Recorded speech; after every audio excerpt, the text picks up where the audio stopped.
when I was about 11 is when I accepted Christ. And as an 11-year-old, to me, that just meant I was going to be good to people. I was going to not break, any of the commandments, not, honor my father and mother. It was just very basic for me. And Christ stepped in for me when I had nothing else, basically. I reconnected with the first boy I ever kissed, and it was wonderful, and it was a magical time, and things didn't quite work out the way that I had wished, and I really had to deal with that in my heart, that it's not my will, it's his will. And I was distraught, and I was upset that, God loves me enough to give me the first boy I ever kissed, and I just thought that was the best thing ever because God was that wonderful. And when that didn't happen, I had to cry out to him and say, if this is not it for me, Lord, what? And I said, why can't that be for me? Why can't I have a child?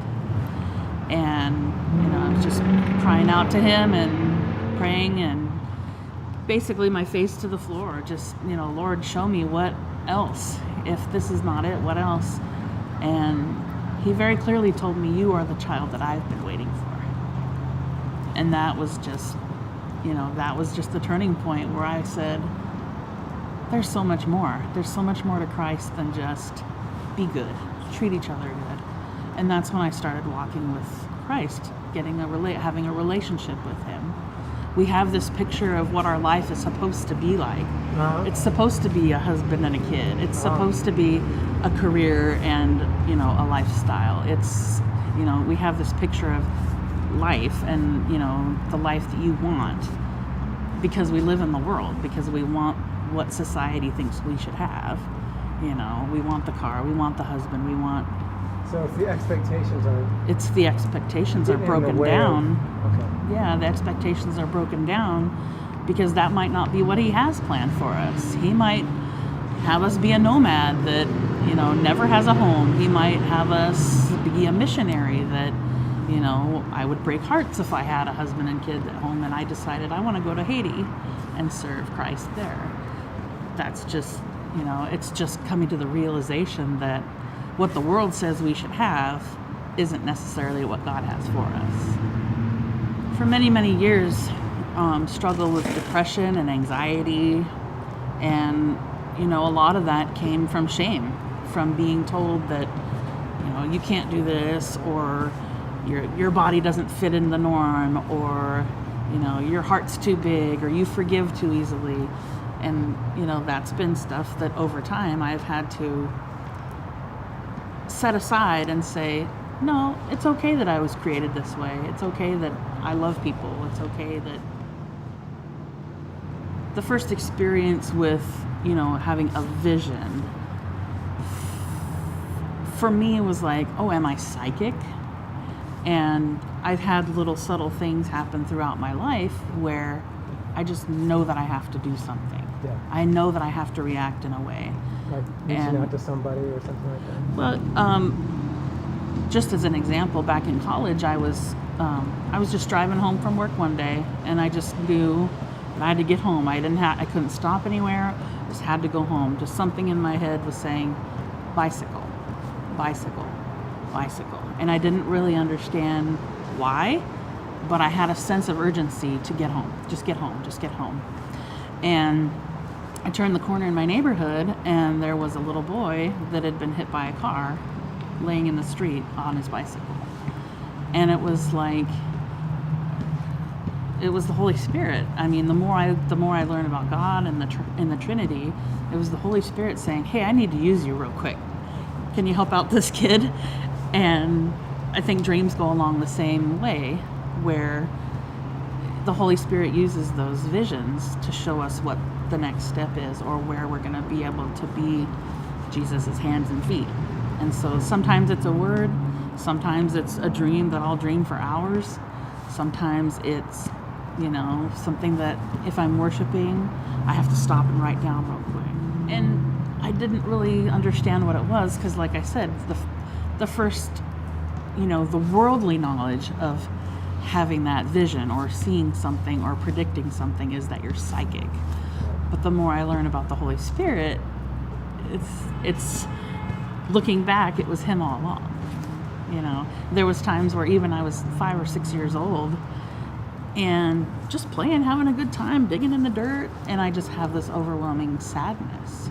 And I don't know, I haven't really thought about the timing of it, but it seems like I was able to have that sadness and not really understand it.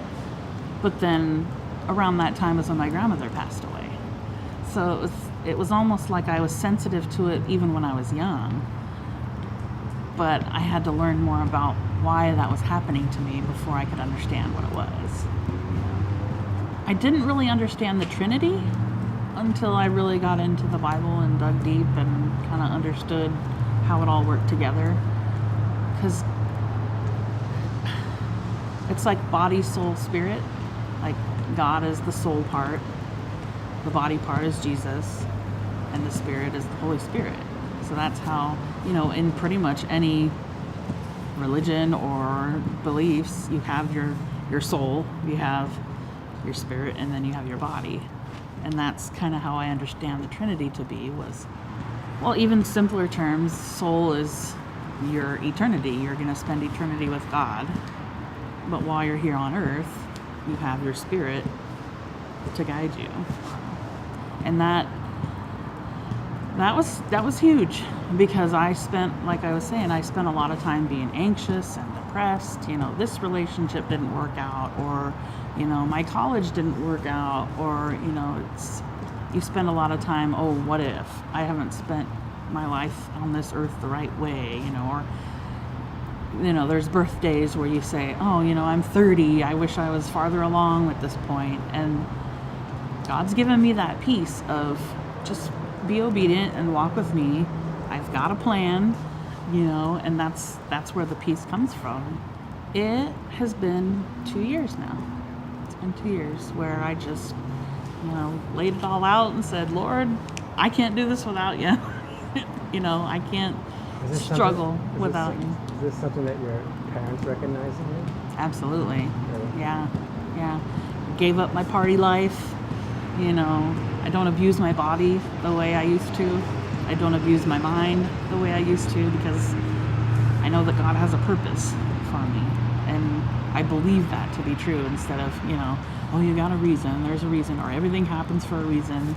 But it's that eternal, everything happens for a reason, instead of just, well, you better go along with it because that's what's happening in the world to you. Oh. I think God ever wants you to feel guilty or shameful? No, that's why Christ died, so that we have that freedom. And, you know, the things that go on in your mind are from the enemy. He doesn't want you to have victory. He doesn't want you to have that peace. How dare you in this world of turmoil? Well, it's because I'm an alien. I don't belong here. And then, you know, and I've told myself several times, you know, I feel like an alien. Why does my heart love so big? You know, one of my big things, and this is just how I believe God's made me, is I don't watch TV. I don't partake in movies. You know, I don't let a lot of input of dark things in. I don't spend a lot of my time because it's not pertinent to eternity. You know, I would rather spend time being creative, which He's our creator. He's created us to create. And so that's what brings me joy. But He's really convicted my heart to not take in what all the world is watching. You know, people will say, oh, didn't you see Jason and Freddie? No. My heart just didn't ever really want to go there. And he put that in me a long time ago. Because it's just, how do you see that with your eyes and not keep it in your brain somewhere? Yeah. You know, you file it away, but, you know, what do you do with that file? So, you know, I'd rather binge Bible, if you will, rather than binge Netflix. So that's just where I'm at, and especially in the last 2 years, because I didn't grow up learning the Bible. And part of our journey has been, He wanted me to teach Sunday school. And I got to spend a lot of time because I didn't grow up in the Bible. I didn't grow up learning all the things in Sunday school. And that in itself has been a beautiful thing too, because the Bible tells you, to come to God like a child. That's how he operates. Approach him like a child, be humble, be kind, be innocent like a child. And so me learning the Bible to teach the children has been amazing. It's just been amazing because I read through the Bible and there's words that literally just feel like they're coming off the page, and I'm being taught to walk with him, to be one of his people and be a disciple. And so that's exciting to me. It's really exciting, and he puts that joy in me in my walk and kind of figuring out what church to go to. I was in a Bible study, and it was called The Foundations because it was just start at the beginning. We're going to learn about it. And it was like a whole new world opened up to me when I read the words, "It is finished." It is finished. It is finished. After he died on the cross. Because growing up and all my life, I always thought, well, the people that were persecuting him killed him. I just always thought he was killed on the cross. He actually chose. He chose, and he said, I'm giving up the spirit, basically. I'm giving up my life.